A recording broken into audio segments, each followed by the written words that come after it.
What's up, everyone, and welcome to the Corporate Bartender. The conversations keep coming, and they just keep getting better and better and better. And today's, well, settle in, because this one is a ripper. Today, we're talking positive communication, why it matters, and how to do it. We'll talk about the impact of simple things like greetings, compliments, and about the power of vulnerability. These simple tips can help you transform your workplaces and have a blast doing it. We had a blast with today's guests. They are Julien Mirivel and Alexander Lyon. And if you don't know this dynamic duo, you know we got your back.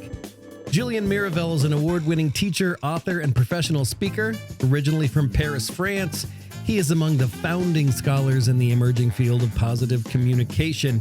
He's also a TEDx speaker and the founder of Positive Communication Network. Alex Lyon is a professor of communication at SUNY Brockport, also an author, consultant, and speaker, specializing in leadership and workplace communication. He's a pretty big deal YouTuber, too. His channel, Communication Coach Alex Lyon, sports over 500,000 subscribers. They wrote a book together called Positive Communication, and we're going to talk about that today. And this conversation was so good. I think you're going to dig it. So buckle up, TCBers, grab your favorite cocktail, and let's get right on into it with Alex Lyon and Julien Mirivel on today's TCB.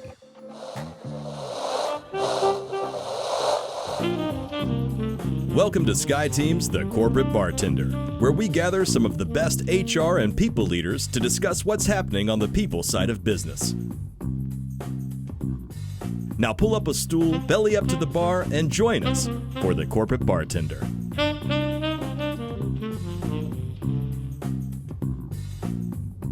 Let's do that thing that we do. Welcome, everybody. It is Wednesday. It's your favorite day and mine. It is Corporate Bartender Day. It is freaking November already. Halloween is in the rearview mirror. We are 60 days-ish away from resolution time and everyone declaring how much weight they're going to lose and not doing it. Lying to themselves again. Lying to themselves and their friends and family. This is the 182nd time we've convened this group of awesome people. It's good to see every one of you. How you doing today? Doing great.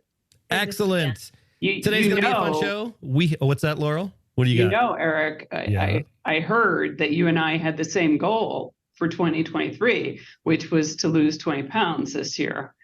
And I only have 25 to go. Nice work. I'm going to give you applause for that. I was going to say I needed a rim shot or something. I am now going to be quiet. Don't hold me to it. No, I will never hold you to it because you can't hold your tongue. Today is going to be a fun day. We've got not one, but two guests. They are co-authors of a book. They are Julien Mirivel and Alexander Lyon, or as we learned in the pre-show, Alex the Lion and the original King Julien. You Madagascar fans out there. Right.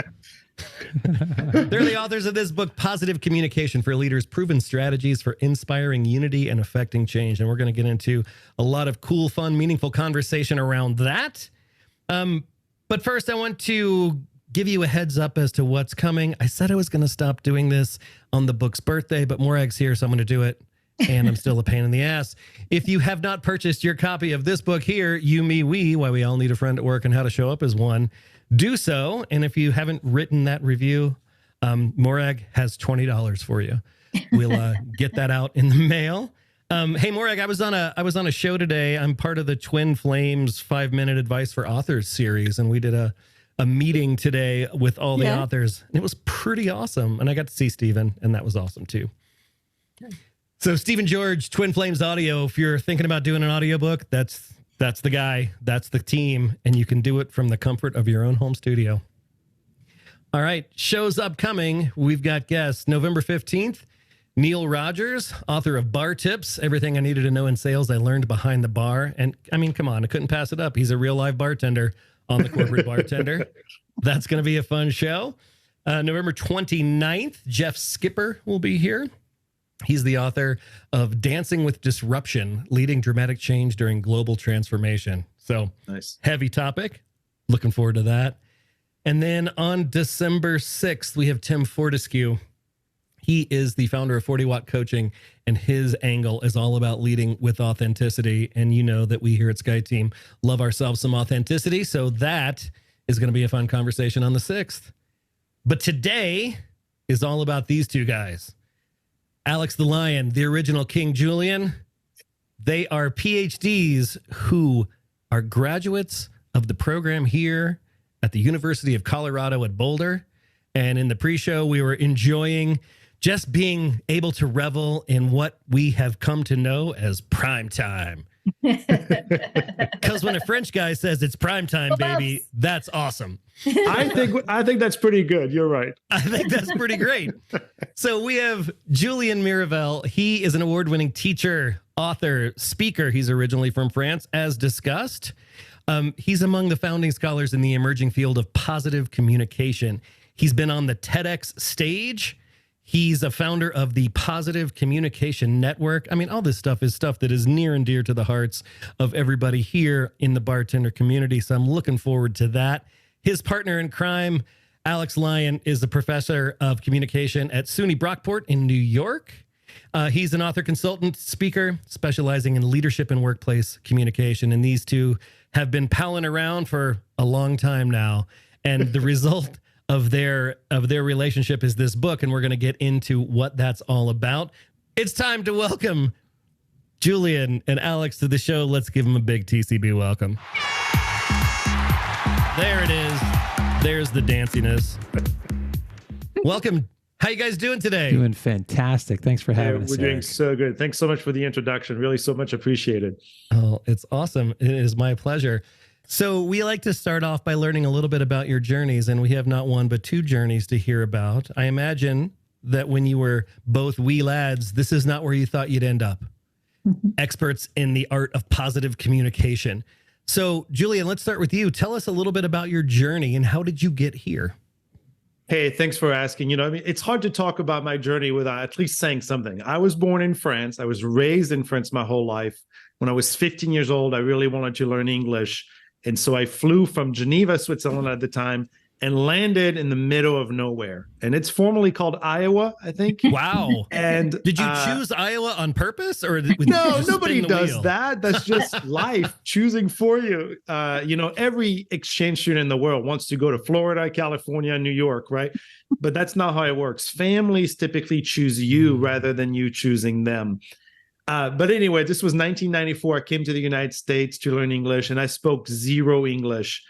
And so it was a really that experience shaped a lot of my career, because for 6 months, could not express myself, could not understand, could not communicate.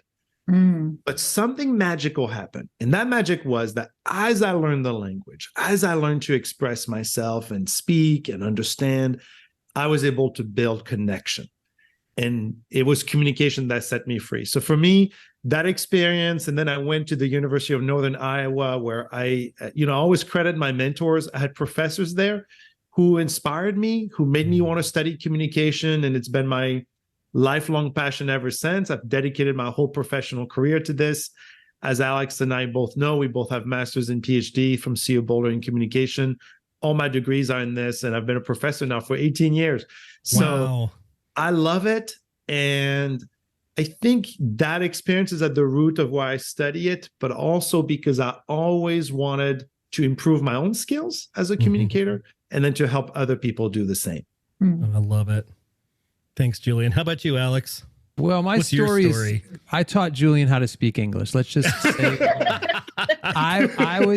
I was part of the family that brought him over. Oh, too funny. We actually, so I had a very similar experience in undergrad in terms of loving communication. I said, and I looked at my college professors, I said, I think I want to do what they do.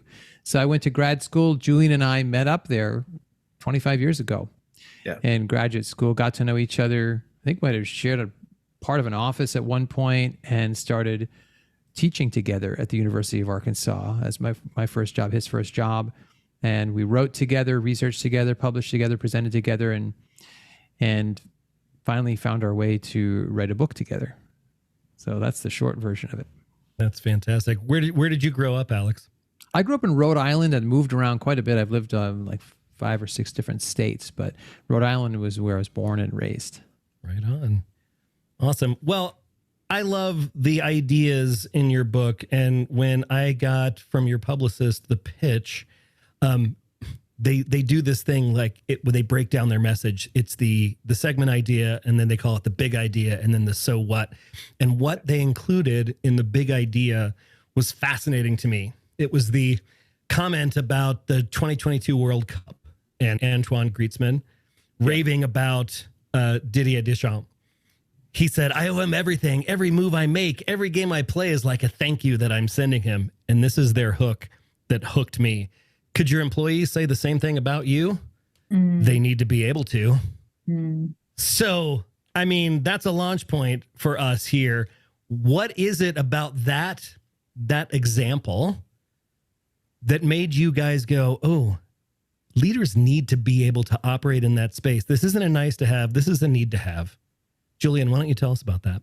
Yeah, I mean, first, I'm a huge fan of the French soccer team.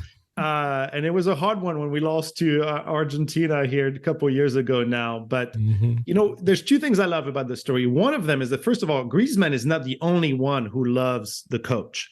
Right. There's a myriad examples of players saying working for this guy is just a different experience. The other thing is, when we talk about positive communication and the impact of positive communication for leaders is you have an exemplar of extraordinary results, right? He's the manager of one of the leading football teams or soccer teams in the world. He's already won the World Cup once. He's about to win it a second time. So you're talking extraordinary results, and yet you have meaningful connection. And I think you can have people who do extraordinary results, but then people hate them. People don't like terms for them. And they're isolated and alone, and they don't have meaning in their lives.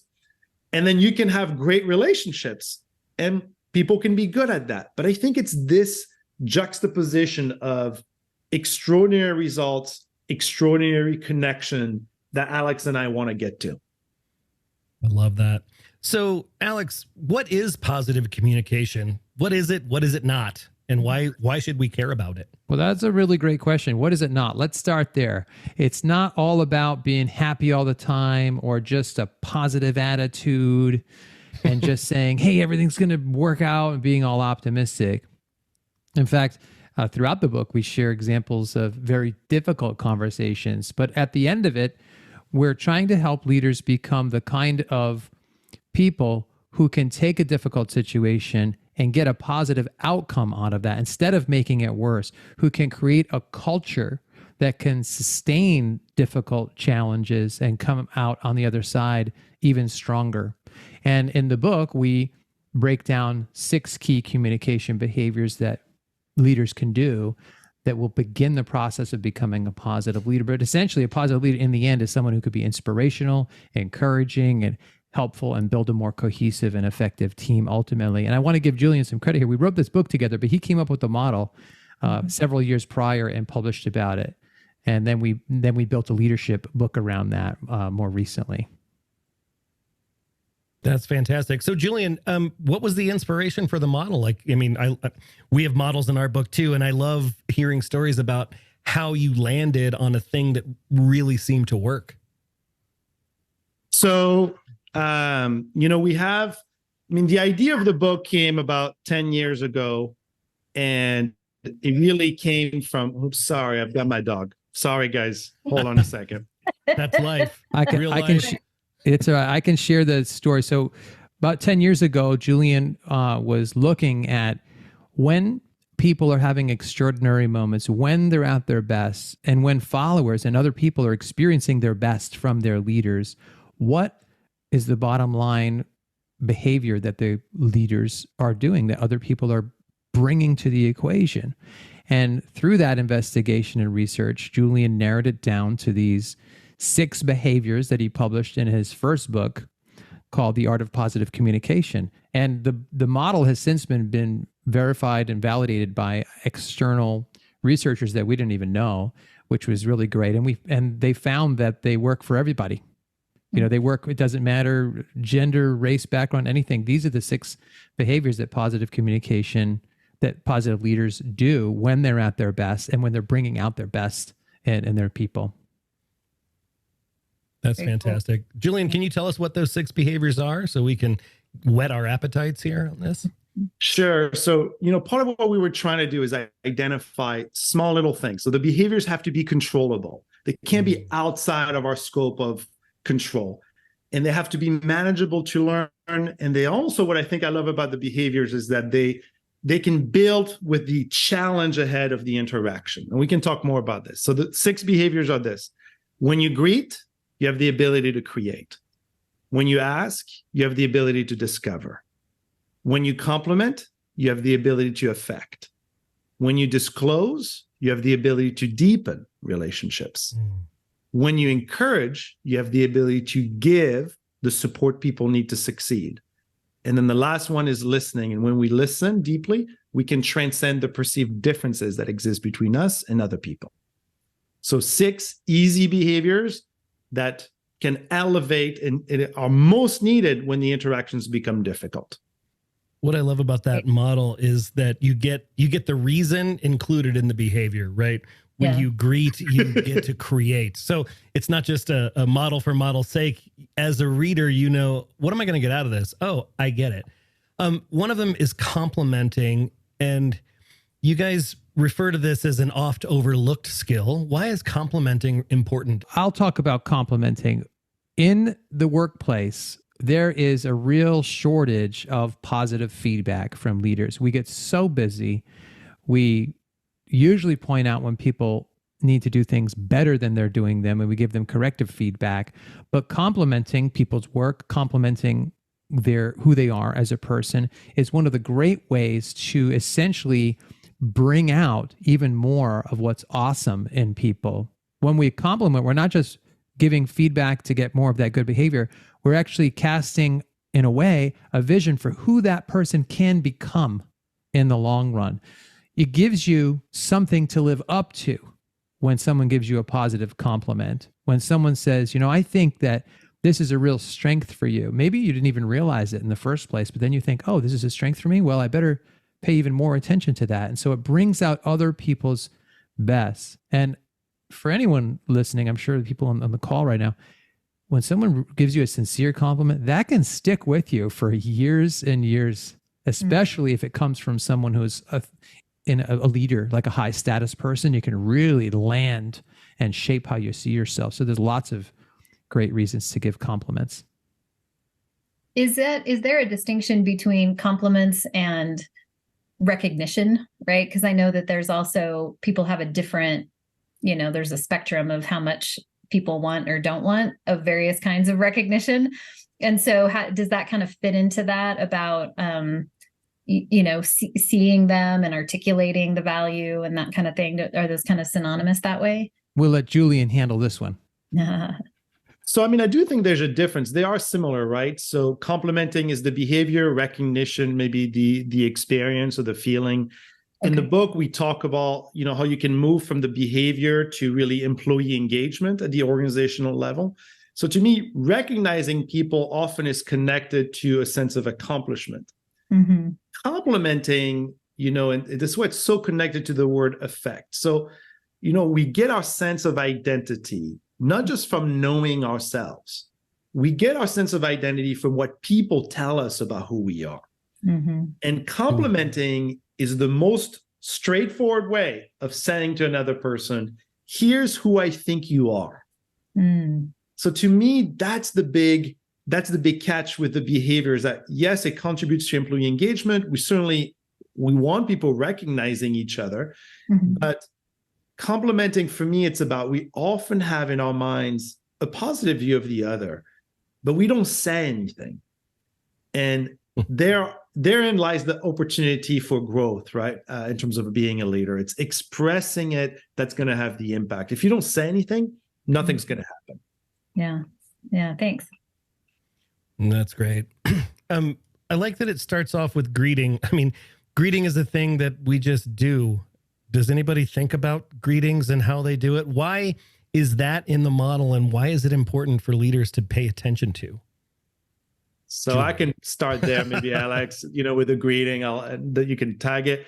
So, greeting, so part of my background in research at CU Boulder was I studied human interaction very, very closely. So what I would do is we would record interaction, we would transcribe it, and then we would analyze it sometimes frame by frame. So we would know what people are doing with their hands or their eyes. Okay, so this is kind of what's called microethnography. And one thing I learned from all of that research was every interaction begins with greetings. And when it's not there, there's a problem. It's a noticeable absence. It's also the way that we go from being isolated and alone in our own lives, right, to being connected to another person, meaning greeting is the bridge between me and you. You can go anywhere in the world. I was just in Saudi Arabia. People greet each other there with assalamu alaikum. If you go to Costa Rica, I was just there last week. It's going to be buenos dias, buenos tardes. People are going to be starting the interaction. But when interaction becomes problematic or we become isolated, then greetings are not there. So we want it to be a point, and maybe Alex can tell you more, but we want it to be a point about what leaders do. That's right. We see the greeting moving in the direction of others as a leadership responsibility. If you just walk by someone's open door in the morning and you're the leader and you've not said, hey, good morning, how you doing, how's your weekend? You have not done your job that morning connecting with them. And when you open that line of communication, lots of great things can follow. If you just walk by them, that also communicates something, but probably not what you want it to communicate. And now you're off on an awkward foot, and the person's saying, oh, what's going on? Is someone in a bad mood? Did I do something wrong? Are they approachable right now? Are they approachable? And so it's a leader's responsibility to move in the direction of others. They have to be the ones to initiate that interaction. And then once you initiate the interaction, it leads to being able to collaborate on tasks more easily. It leads to all kinds of other positive behaviors. So it sounds so simple, Eric, that it's almost so simple you might miss it. Right. But we have seen that when people aren't greeting in emails, when they're not greeting face-to-face, when they walk into a meeting room and they just sit down and open their laptop and they don't greet, it taints the whole rest of the conversation. Yeah, the screaming nonverbals, right? Yeah, exactly. Yeah, it's funny, I think about just how we do this show whenever we start it, and it doesn't always make it to the produced version that people hear, but I think it's important that they know we always greet everybody as they come in and we talk to them and we engage them. Like it's that leaning into community building, which I get. And it's funny, I've never really thought about it as a construct on its own or as a gateway into different behaviors that would be opened because of it. Yeah. Yeah. That's pretty great. So, and I noticed you did that, by the way. So when you did the opening, that was my first noticing, is that you did do the greeting, and that is a way you build community, right? Communication is community, and how you engage in it is going to have a big impact. And I do want to add one more thing, is that when we think about these behaviors, remember that they have really, you can build those skills almost like up to infinity, right? Right. Like think about how many of us can greet in 10 different languages. Probably not that many. But if you did, that would make a huge impact, right? So when I went to Saudi Arabia and I'm starting the whole interaction in Arabic, I can promise you that changes how this interaction is unfolding. So that actually pops the question for me, Julien, because, language matters. And right now we're in a frame where DE&I initiatives are taking a bigger chunk of the real estate in corporate communications. Yep. And I had always been brought to believe that, even if I can't speak the other language, if I make an attempt at it, it's appreciated. And we were doing an event last week and one of our participants came in and he's from Peru, and I greeted him in Spanish. I said, hola, amigo. ¿Cómo estás? And he responded and he was excited. And then I thought, this is my critical self brain. I was like, should I have said that? could that have been construed as offensive in some way? Like, Yeah. am I stepping in something that despite my good intentions, I'm getting all over my shoe? Mhm. Sure. I mean, I wonder what Alex's thoughts are here too. But for me, the quick answer is yes, we can make a faux pas. We can it could lead to a problematic moment. But in my experience, most interactions where I have made that choice have only created excitement. Mhm. Ooh, I like that If word. we're flexible in our thinking, I think that behavior becomes more than welcomed. It becomes exciting. Yeah, I agree. I think that the ticket here is to treat the person in front of you like a whole individual and not like a stereotype. Right. Not like a caricature of a group that they may or may not even really think they represent. Sure. You have to treat them like gold, like they are a special whole human being who deserves respect and dignity. And they will sense that sincerity. So even if you put your foot in your mouth a little bit, and we always do, they're going to get it. They're going to see that you have the right heart, the right spirit behind it, and they'll probably love it. They'll probably love it that you're putting your best foot and your best effort forward. Yeah. I think sometimes I put my best foot in my mouth, Alex. Yeah, that's right. That happens too. Done it many times. Yeah. Sorry, And Larry. that's right. That's that authenticity in all things. That's right. right.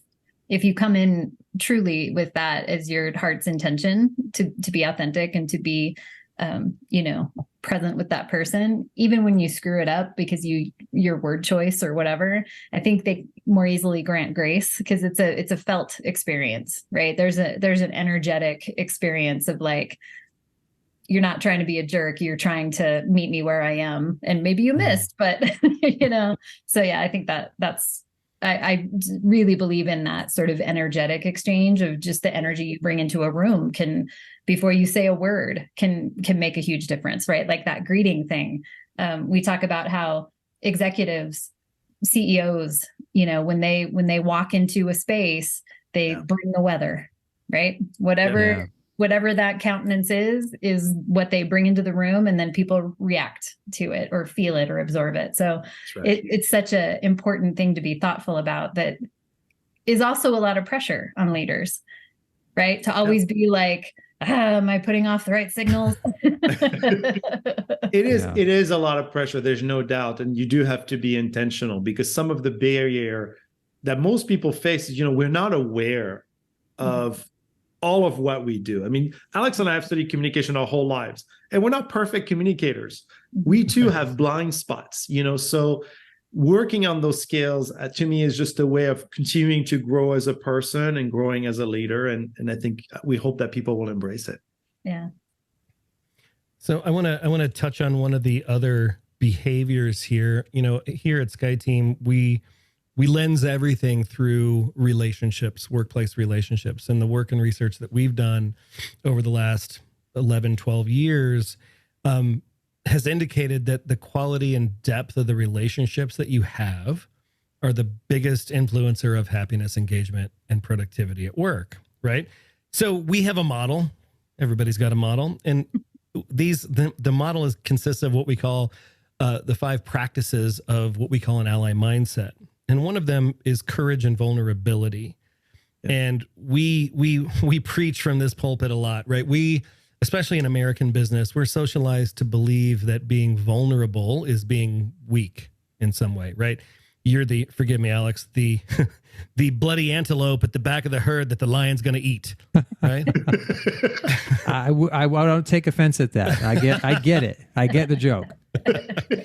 So in your model, when you disclose, right? So disclosure involves being authentic and being vulnerable. And for a lot of leaders, that's no bueno. That's not something that you do. You don't let the wall down. You keep that wall up because that's how leaders lead. And maybe that's a generational shift. But talk to me a little bit about disclosure and why that made the model and why it's so important in building this positive communication. I'll toss this one to the lion about to eat the antelope. Well, I really love how you're coming into this because that is the one that people get worried about. They go, well, geez, I don't know. I can listen, but now you want me to disclose? With disclosure is you're revealing things about yourself that people wouldn't ordinarily know. In the workplace, we're not saying you have to tell them all about every little, we're not talking about bringing the skeletons out of the closet, but you can tell them about your journey, your professional journey, your personal journey. We opened with that in this conversation, and it helps us get to know each other. Leaders can be open about their real opinions, their expectations. Instead of making everybody read their mind, why don't you just say, here's what we expect. And you can do that in a really kind way that's helpful so everybody understands where the target really is, instead of being surprised later when they get reviewed. You can be open about, how you feel about things that are happening. And you can be open about your struggles. One of the best things you can do is share some of your shortcomings. And we mentioned foibles. So like Alan Weiner, we quote him in the book, and he's a consultant to Fortune 500 CEOs, and he has been for a long time. He read a great book called So Smart But, and he says that he deliberately will share his weaknesses, small weaknesses, with these top level executives. And the reaction is unanimously positive. And they say, you think that's bad? Let me tell you a story. Right. And then there's something, I actually have my magic wand here. So in communication, I just saw that I have this. It's when you disclose, what's the most likely reaction from the other person? What do they do? Like a magic wand. You feel like you want to reciprocate. Right. You feel like, let me tell you about me because I relate to that. I've been through something similar. It's the closest thing we have to a magic wand in communication. When you disclose, the normal thing is reciprocity. And when you disclose and they reciprocate, you can feel the relationship tighten. You can feel like in that movie Step Brothers, did we just become best friends? Yeah. Right? Did you literally just quote Step Brothers? Yes. You are my best friend. Yes. That's what happens. So we feel the risk, right? Mm-hmm. But as long as you do it appropriately, as long as you do it gradually, you don't want to get too personal too fast, but there's a huge upside to being authentic, being real, and letting people know who you are. Yeah.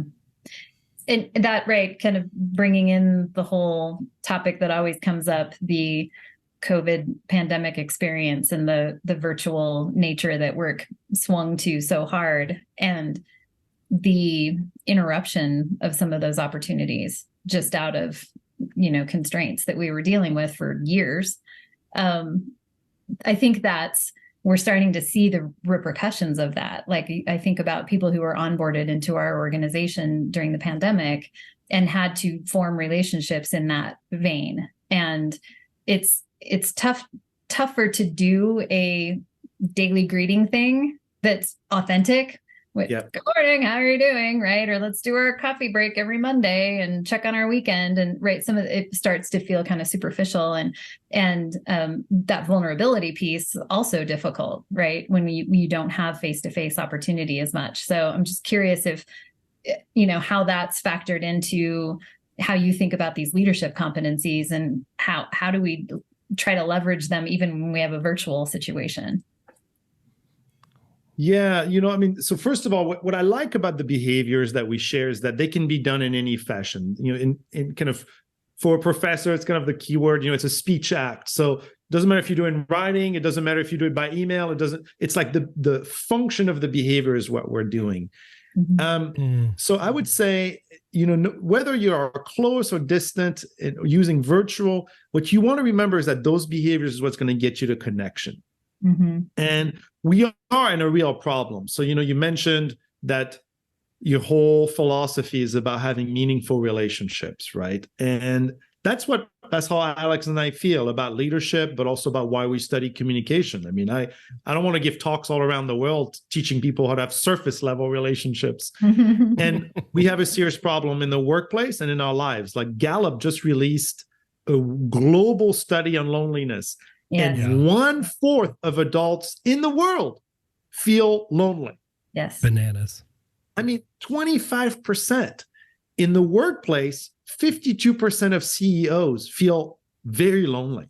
Yes. So, I'm going to come back to disclosure here. What's really interesting about this is that the behavior, so communication creates our relationship. It doesn't just reflect it.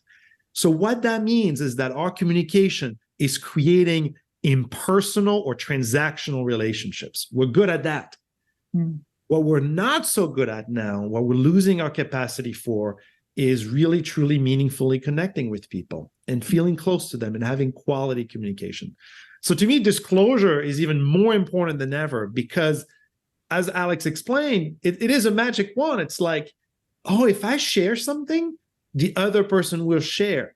And the magic comes not from just doing the behavior. The magic comes from, in the process, then the relationship is deepened. That's what we're trying to argue.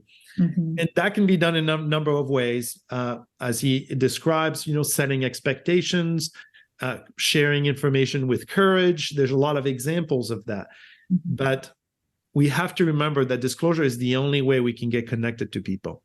Mm-hmm.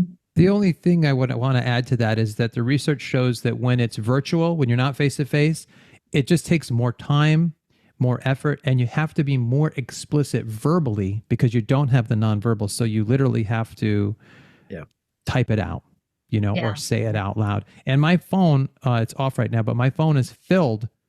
Oh, it is on. It's filled with messages from... Well, I think it's on like silent or whatever. But anyway, this is filled with messages from Julien. Now, we don't live in the same place. It's filled with messages. He sends me encouraging messages, very direct, like, I just love working on this book with you. He's very overt.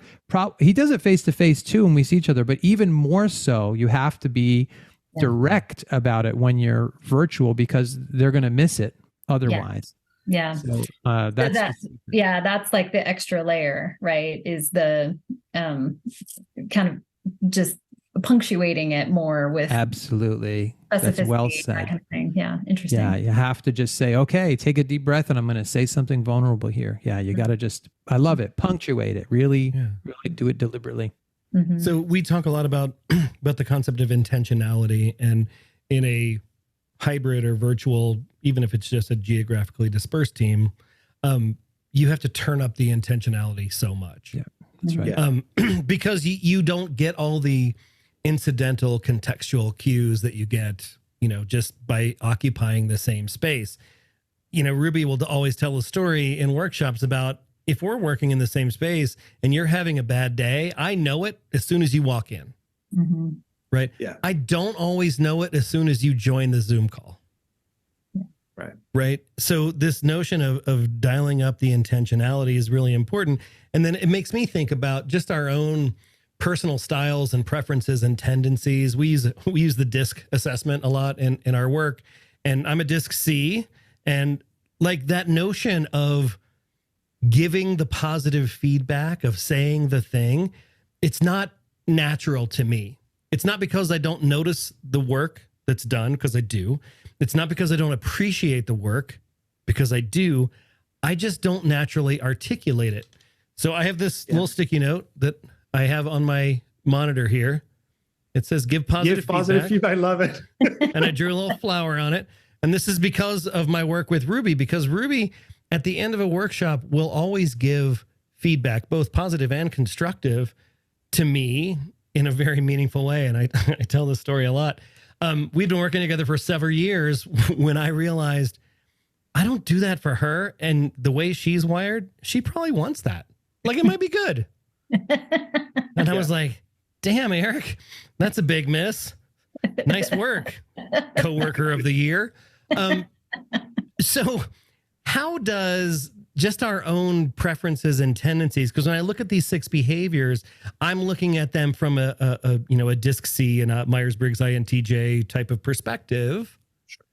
Whereas, somebody like Ruby or Lori, who are SIs and much more relationship tuned, are going to look at those differently. So if you were consulting with different types of leaders, what do you tell them about how their own preferences are impacting how they show up in these spaces, and what knobs do they need to turn up and down? That's like 11 questions in one. It's a terrible interview question, but no, that's okay. It was coming to me in terms of my own experience, because I was realizing that I'm looking at these 6 behaviors probably very differently than Lori is, just because of my own hardwiring. Sure. And I mean, so what's important to remember is that these are not laws for behavior, right? They're not they're not like do this at all times, and they are not fight against your personality types of things. I mean, we Right. want to welcome the way that you as a person is going to use these behaviors into your own communication style. But I think there's an opportunity for all of us to learn kind of what we do and what we don't do. So when I do coaching, I try to get a sense from people about which one of those behaviors may be more natural than others. Mm-hmm. And then we also get 360 feedback, right? What do people think you're doing? And that can help you improve your communication. So Alex and I, we don't want these behaviors to be laws for acting in the world. We want them to be guides for action. I like that. I do think that they transcend, to me, they transcend personality, because the reality of communication is that, so it's my new thing now, I like to tell people this all the time, is like, people do not know what's in your mind. Right. They don't have access to your thoughts. You don't know what I'm thinking right now. I could be freaking out, but you only have access to what's on the outside world. You don't have access to my emotions, what's really in my heart, but you do have access to my communication. And in the world of relationships, communication is what creates relationships. Mm-hmm. And so for me, it's like, yes, we can all have different personalities. Yes, we can come from different cultures. Yes, you're a woman and I'm a man. But at the end of the day, the behaviors don't care. Mm. The behaviors serve function in the creation of relationships. And to me, that's the lesson that's in the model there. Julien was so nice about that. I have some tough love. All right, Lyon, lay it on the line. I kept thinking he was going to turn the corner and tighten. No, I'm not.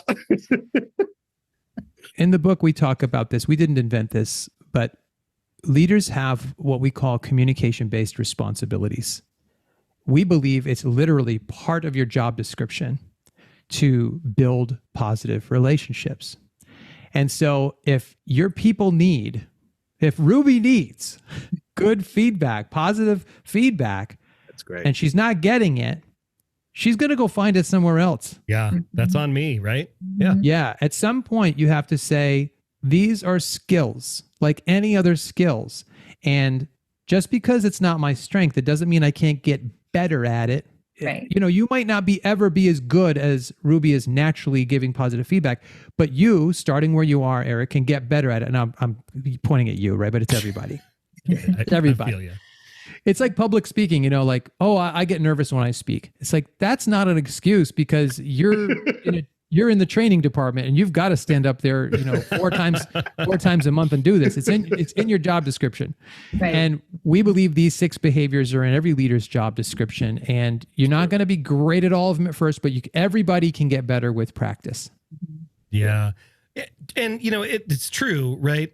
I used to feel bad, and, I would try to shoulder the change on my own. Like, I don't need tools or systems or reminders. And at some point I divorced myself from that idea. This little Post-it note, this is like the 9th iteration of the Post-it note, because I take it off and I show it all the time. It's still the reason that I engage in that behavior. Yeah. And I'm not ashamed about it, right? Like, I have a reminder, and that's fine. Yeah. Yeah, absolutely. I have a leader in our group who knows that his natural place is not super empathetic, right? Yes. And he's a people leader. And so he has, when he tracks one-on-one meetings, or he has notes to share, or he's taking in information, he basically has a template that he uses where at the top of it, it says, show empathy. Like, that's like, I know this is not my default way I show up, so I have to give myself a reminder. And so he built a template for it. So every time he goes there for his one-on-one meetings, show empathy, right? Okay. So yeah, I totally get it. Is you have to flex. You have to flex the space. And I think in these kinds of situations, the payoffs are so real, and they're so immediate, and they're so meaningful that it reinforces an uncomfortable behavior or a not, natural behavior, and makes it easier. Yeah, can I share a quick story? My brother or sister C there, Lori. Thank you. Go ahead. Do you mind if I share a quick story? Because to me, this illustrates some of what we're talking about, because Alex is right on the spot. It is a learnable skill, and it is important to learn those behaviors. So I'm glad that you helped make the switch there, Alex. But, so a couple of weeks ago, I was in Costa Rica and I was doing a presentation there. One evening, I went to a restaurant and I was all by myself. So they put me at the bar. 2 seconds later, there's a guy that comes right after me. And I just make a conversation, kind of like what we're talking about. Hey, how are you? Because clearly we're all alone here. And he's from Japan. So he's a Japanese executive. And he tells me that he is undergoing a personal shift, like a personal transformation in his approach to leadership.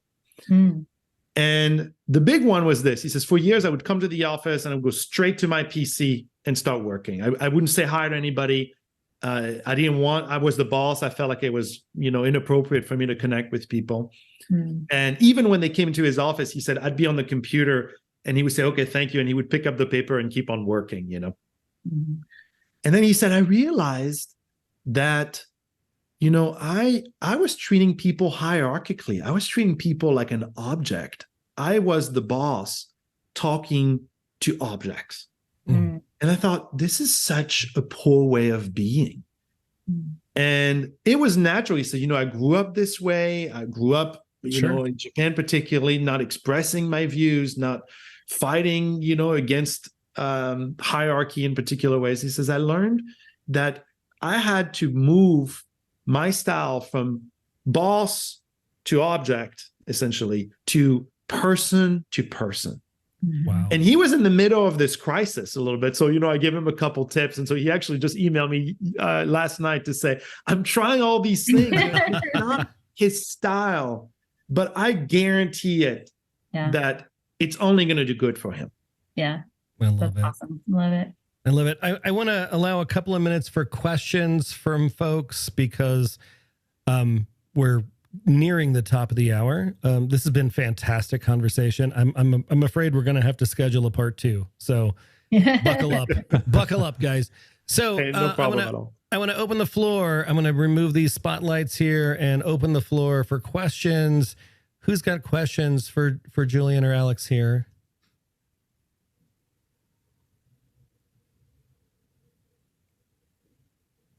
Ruby's like, I'm trying to wait because I always have questions. Ruby's always first. I was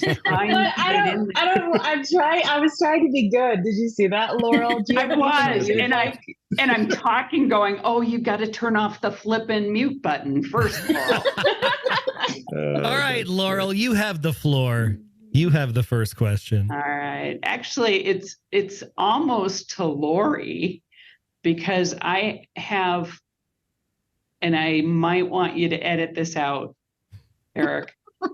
Fair. Because I have someone I work with now who I'm so thankful I don't work for. Because he has, thanks to a coach, the checklist. Be empathetic.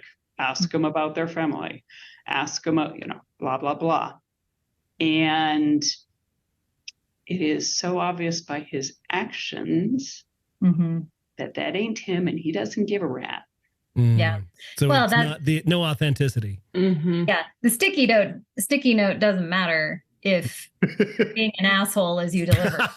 Yeah. Right. Yeah, Ruby, that was awesome. Glad you really took them in that direction. Are we done now? Right? Like, it doesn't matter if you have the tip or the reminder if you're not feeling it, because people get it.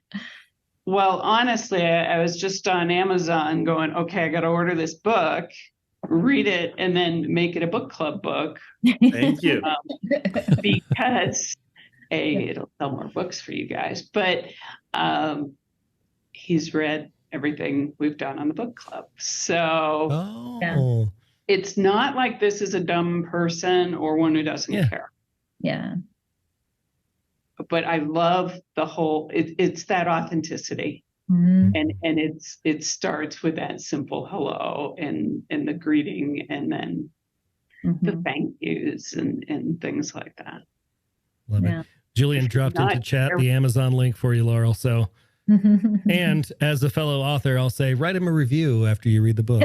Thank you. We do want reviews. But will Morag give me a 20 for writing that one? Because 100%. He's got it right there. There it is. I'm willing to negotiate. Oh, you got a 5. Oh, 25. Whoa. Awesome. Shannon, you came on video. Do you have a question? No, I needed the link and they gave it to me. So thank you. Appreciate that. All right, Ruby Dooby Doo. The floor is yours. I don't have a question necessarily. Just I have so many comments, but I'm trying to think about what's the most resonant ones. I just like my mind is sort of exploding as you were speaking because there's so much connection to the work that we do around building relationships and teaching leaders how to be as leaders, not necessarily what to do. So I am going to share this book with my coachees, and we have a list of books for the people in our cohorts of leaders that we teach and lead over months at a time. So I'm definitely going to recommend this book. I haven't heard it sort of laid out this way. Mm-hmm. And also just thinking about from a coaching perspective, there's something I think, Julien, you said about our communications creating our relationships.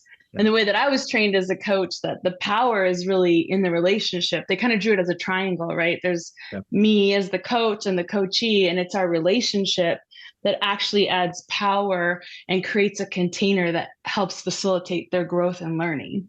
Right. So it was just so aligned. And even the complimenting, I was taught about the wording they used was acknowledging, like, what do you see in other people? Mm-hmm. Like, you're courageous, you are wise, whatever that thing is, you are authentic. It just, you see people light up. So those were kind of two of the things that really just landed for me. So love your work, and I'll definitely be sharing it. And I'm also going to dig in more. Thank you so very much. That's great. Thanks.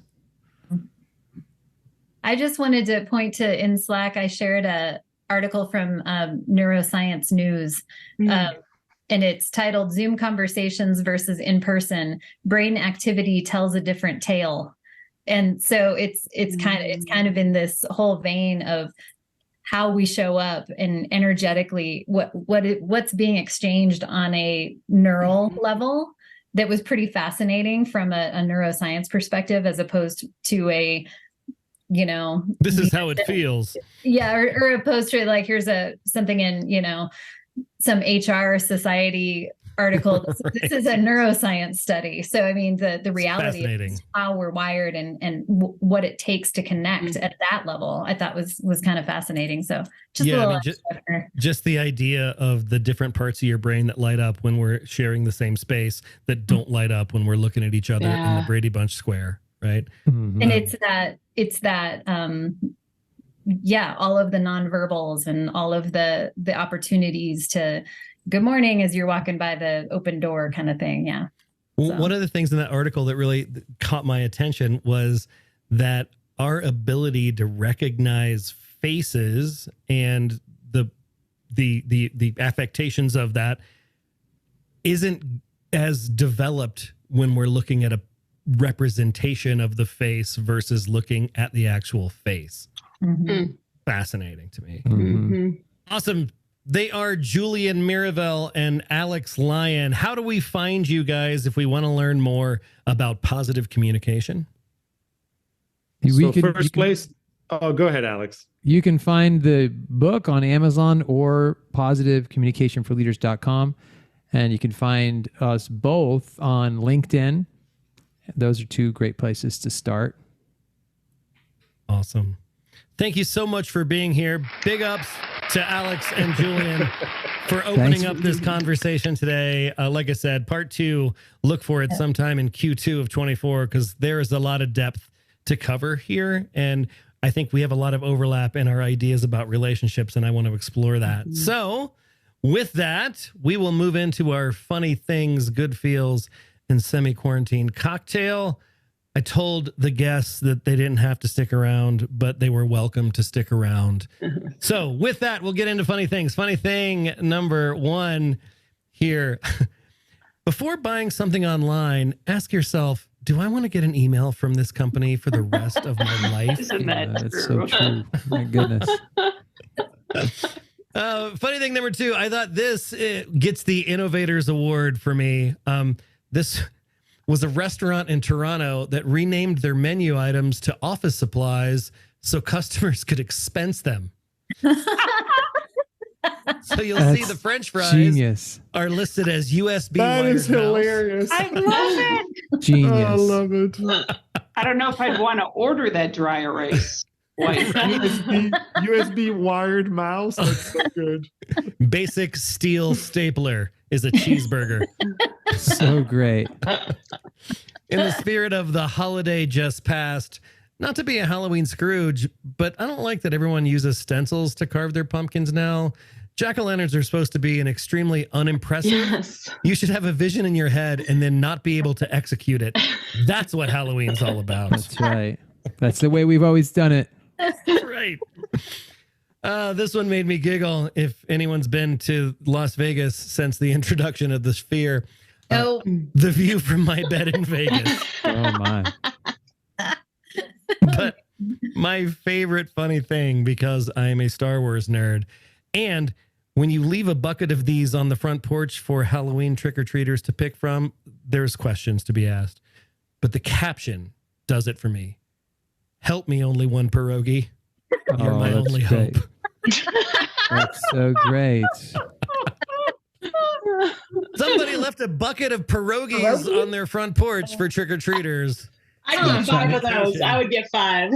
That's my childhood. That's my childhood right there. Help me. Only one pierogi. All right, today's good feels story. It's a tearjerker. Steve Hartman's going to get you. Finally tonight, they say breakfast is the most important meal of the day. CBS's Steve Hartman found one home where it's good for the body and the soul on the road. This is the best morning. Steve Hartman on the road in St. Louis. Makes Wednesday so much fun. He gets you every time. Oh, Steve Hartman. So good. Today's semi-quarantine cocktail is Dive, Grandma, Dive. It's a riff on the skydiving cocktail. You're going to need a little bit of white rum, one perfectly good airplane, half ounce of blue curacao, one 104-year-old Dorothy Hoffer of Chicago, some lime juice, a tandem jumper, and it's the new world record. And honestly, I just wanted you to see her face. Look at it. That is unbridled joy right there. 104 years old, jumping out of a perfectly good airplane. This has been so much fun. Thank you, everybody, for being here. Thank you to Alex and Julien. Look for more to come in the future. We'll see you guys in a couple weeks. Take care. Have a good dinner, everybody. Thank you so much for joining us today. If you had a good time and learned a thing or two at today's happy hour, please share it with your friends. If you want to join our tribe, head on over to skyteam.cloud/TCB or email us at info@skyteam.com. That's SKYE team.com. Thanks again, and remember, you've always got friends at the Corporate Bartender.